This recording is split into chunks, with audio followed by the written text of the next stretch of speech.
رمضان کے پہلے عشرے کی دعا، رب اغفر وارحم وانت خیر الراحمین۔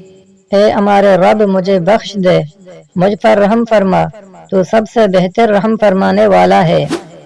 رمضان کے دوسرے عشرے کی دعا، استغفر اللہ ربی من کل ذنب واتوب الیہ۔